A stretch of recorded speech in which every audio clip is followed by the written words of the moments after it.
In the autumn of 1911, a doctor in a dark wool coat stood outside a locked hospital ward in the hills of northern Pennsylvania. The door had not been opened in 9 years. Behind it were 12 iron beds, a row of medicine cabinets, and one window that had been nailed shut from the inside. The doctor was told to inspect the room, write a short report, and say nothing more. But according to later accounts, when Dr. Elias Mercer stepped back into the hallway, his hands were shaking. He had written only 6 words in his private notebook. Do not let them publish this. 3 days later, his official report disappeared from the county archive, and the sealed ward was never mentioned again. But that was not the strangest part, because decades later, one page from the missing report may have surfaced with a sentence no one could explain. Visual, sepia-toned hospital corridor, old wooden door with iron lock, rain streaking against tall windows, doctor holding a leather notebook, cinematic shadows. The town was called Ashbourne Crossing. It was not large enough to appear on most national maps, but in the early 1900s, it mattered to the people who lived there.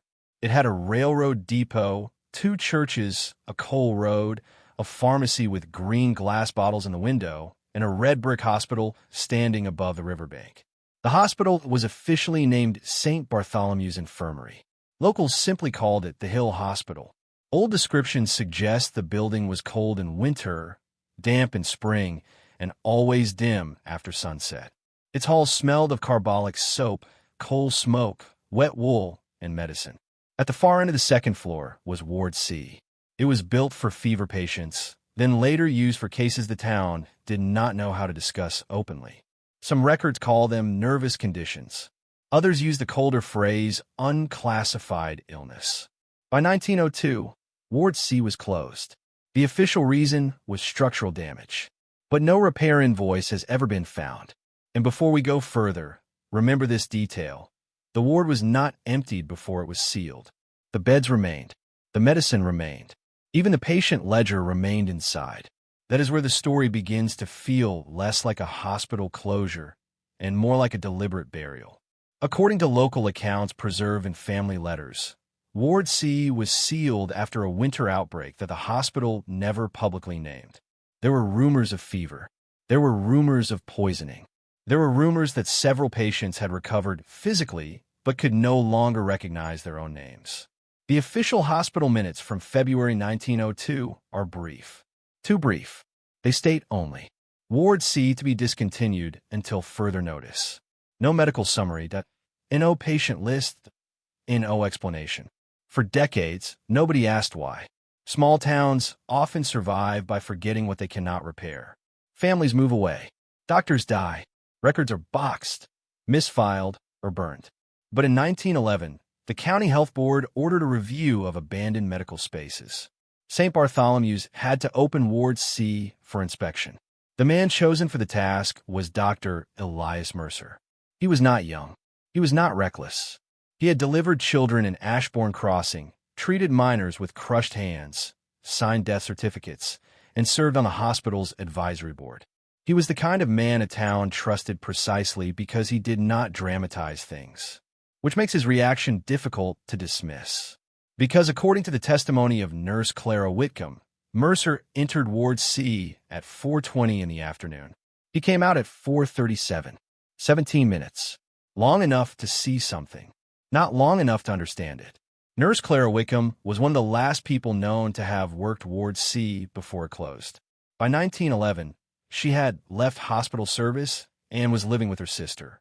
When asked to return for the inspection, she refused at first. Not because she was ill, not because she had forgotten, but, according to one later note, because she said, "I signed once. I will not sign twice." That sentence appears in no official transcript. It survives only in a private letter written by Thomas Reed, the county clerk. Reed is the second key figure in this story. He was not a doctor. He was not a witness to the ward itself. But he handled the paperwork after Mercer's inspection. His job was ordinary. Receive the report, stamp it, file it, and prepare a copy for the county board. Instead, the report vanished. Then there was Superintendent Arthur Bell, the man who had ordered Ward C sealed in 1902. Bell claimed it was a safety decision, but by 1911, he was unusually eager to prevent the inspection. In one surviving board note, he argued that no public good can result from disturbing that room. That is not the language of a man concerned about loose plaster. It is the language of a man afraid of memory.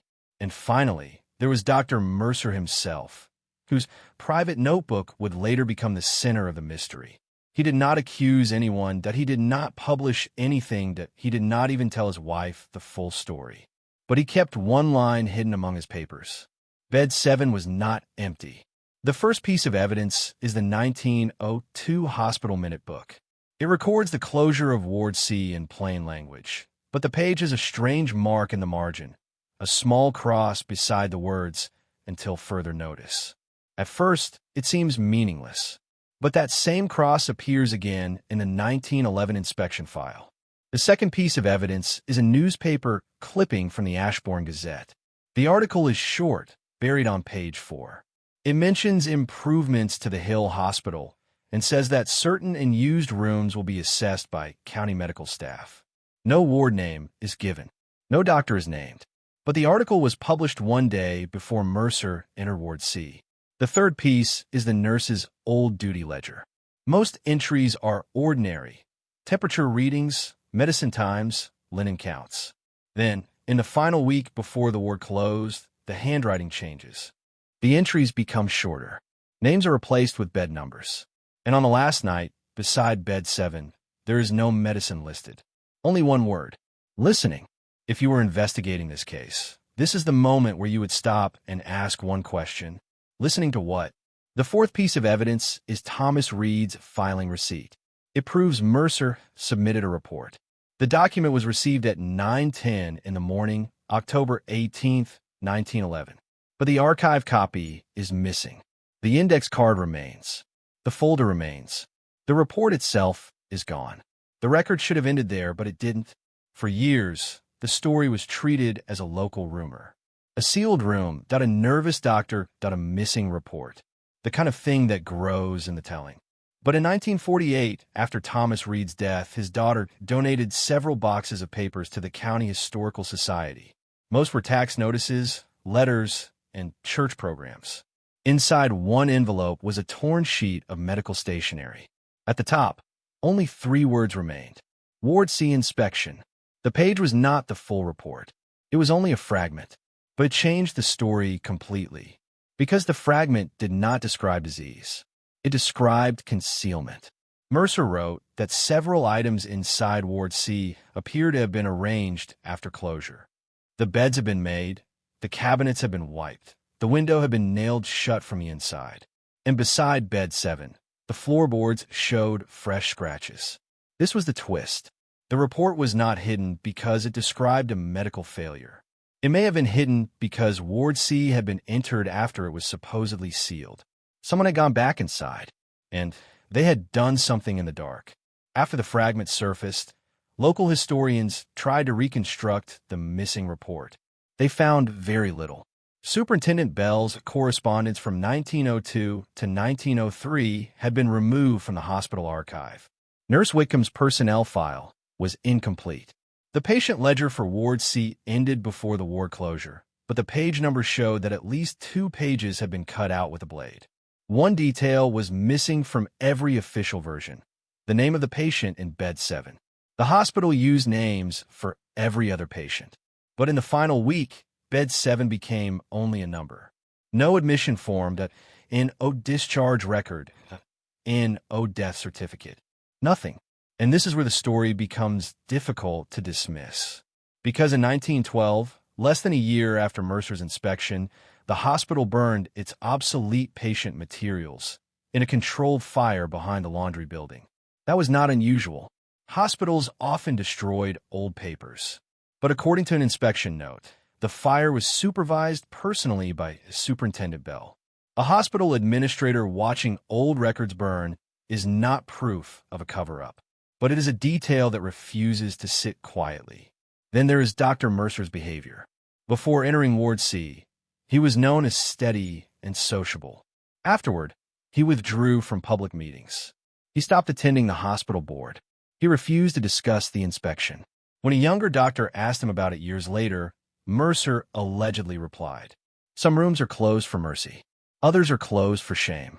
Keep that name in mind, bed 7, because it appears again near the end. The most haunting detail comes from Dr. Mercer's private notebook. It was never part of the official record. It stayed with his family until the 1960s, when a local researcher was allowed to examine selected pages. The notebook has never been fully published, and its contents remain difficult to verify.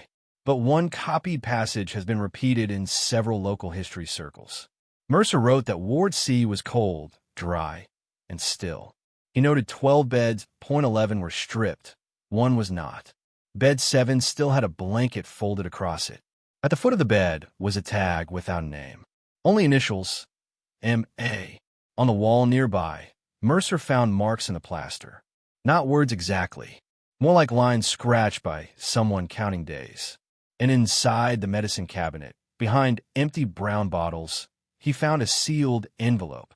The envelope was addressed to Superintendent Bell. It had never been opened. Mercer did not include the envelope in his official report, at least not in the surviving fragment. But in his notebook, he copied one sentence from the outside. If the child speaks again, do not write it down. Whether this sentence was accurate, misunderstood, or exaggerated over time, one thing remains difficult to explain. Why would a sealed medical ward contain an unopened private warning? And why was the only bed left made up for a patient whose name had vanished from every record? Some believe bed 7 belonged to a child patient who survived something the hospital could not explain. Others believe there was no child at all, only a clerical symbol for a case the hospital wanted erased. A few historians argue the entire story grew from damaged records, frightened witnesses, and the natural decay of memory. That is possible. But then there is the final line from Mercer's notebook. The line he wrote after returning from Ward C. Not a diagnosis, not an accusation, not a conclusion. Just this. The room was not abandoned. It was waiting. Today, St. Bartholomew's Infirmary no longer stands. The hill was cleared in the 1970s. The bricks were hauled away. The river road was widened. Most people in Ashbourne Crossing now know the hospital only from postcards and family stories. Ward C is gone. So, is the door.so, is the lock.so, is the official report. But the absence of a record is not always silence. Sometimes it is the outline of something removed. Dr. Mercer entered the sealed ward as a physician. He left as the last witness to a room the town had spent years trying to forget. Maybe he saw evidence of neglect. Maybe he saw evidence of fear. Maybe he saw nothing supernatural at all, only the human instinct to hide what cannot be explained without blame. But one question remains. If Ward C was sealed to protect the living from disease, why did so many people behave as if they were protecting the dead from being named? And maybe that is why the report was never meant to survive. Not because it solved the mystery, but because it proved the mystery had witnesses.